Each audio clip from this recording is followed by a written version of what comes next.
There is a custom in the church that at Easter the Christians greet each other with the saying, "The Lord has risen," and the response being, "He is risen indeed."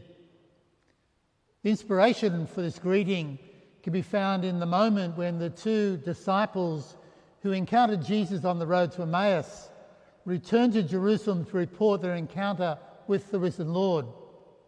The apostles responded by saying, "Yes, it is true. The Lord has risen indeed, and he's appeared to Simon." This saying expresses the Easter joy of the disciples on Easter Sunday evening, and expresses too the joyful faith of all Christians, especially at this time when we celebrate the great feast of Easter. The resurrection of Jesus Christ to a new and glorious mode of life is the single most important element of our Christian faith. And the resurrection of our Lord Jesus Christ changes everything. It means that death is not the end to human existence. The resurrection of Christ is in fact the foretaste of our own destiny. So St. Paul declares that Christ has in fact been raised from the dead, the first fruits of all who have fallen asleep. So the resurrection of Christ is a promise of our own resurrection. And this single truth shapes everything about our lives, because we live now in the expectation of being raised to a new and glorious life. So faith in the resurrection gives perspective to the way in which we live. We know that our death will be followed by a moment of judgment. We will stand before God. We must render an account of ourselves, for our final destiny is in the balance, heaven or hell. And so this impels us to strive for goodness and holiness. And confidence in life after death also enables us to bear with the burdens and sufferings that we may encounter in life.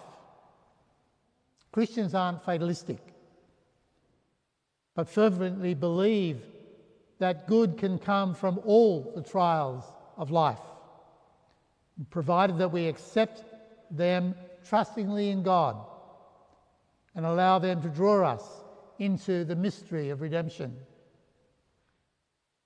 So when we proclaim that Christ has truly risen from the dead, we embrace a vision of life inspired by this proclamation. This faith has revolutionized not only the lives of individual believers, but has laid the foundation to many cultures, including our own. It underpins Western civilization. However, it's also true that our culture now is in the grip of forces which are completely alien to Christianity and are actively seeking to eliminate the Christian influence within our society. Christians are being marginalised, and we're being crushed by laws that prevent us from being who we are, especially in our institutions. One such cultural force can be described as philosophical postmodernism. It denies the existence of objective and verifiable truth. In effect, it establishes that there is no authority beyond the individual self. Thus, the notion of a moral code by which we humans should live is repudiated. This dangerous ideology, which has captured the minds of so many, especially the young, sees reality simply as a political construct and moral living as meaningless. So the mind becomes closed to truth and the search for truth, and the conscience becomes suppressed. They cannot see evident moral truth like the injunction in the Decalogue, "Thou shalt not kill." In such a mentality, we see sadly women demanding the right to abort the child in their womb. And the second cultural force is often described as cultural Marxism. It offers the promise of a false paradise. It promotes antagonism and conflict as a means to achieve its goals. It seeks to foster and manufacture division, us against them, on the basis of some grievance. It focuses on perceived lack of equality or opportunity, and it encourages a victim mentality. It ferments discontent and fosters social revolution. It promotes division and class warfare because it needs discontent to justify its existence. It is not about advancing the good, but seeking the breakdown of social harmony. And it recognises no higher authority or any abiding truth. It's about the raw exercise of power and control over citizens. Its expression in actual communist governments is there for all to see, because it strives for the complete subjugation of peoples and rule in an absolute authoritarian manner.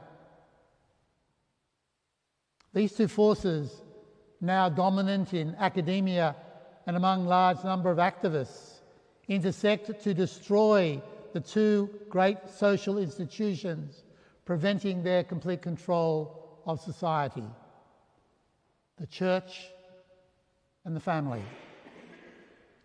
In recent days, the Albanese government has sought to remove protections that ensure religious freedom in our society, especially in the conduct of our institutions like schools, hospitals and social services.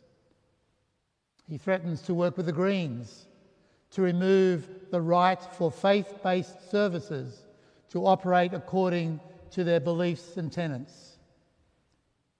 This threatens the very existence of our institutions and even the freedom for priests to preach the moral beliefs of the Church at Mass.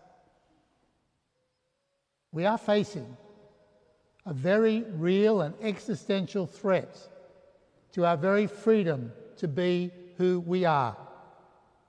And this may, in fact, come to pass.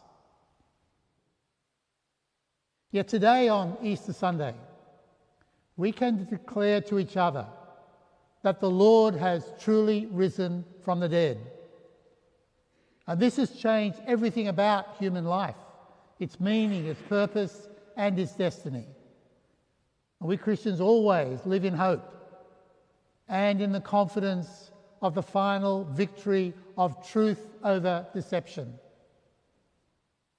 The resurrected Christ, like this Paschal candle, stands as a towering light in the midst of a darkness that envelops humanity and closes the mind. He is the ultimate victory.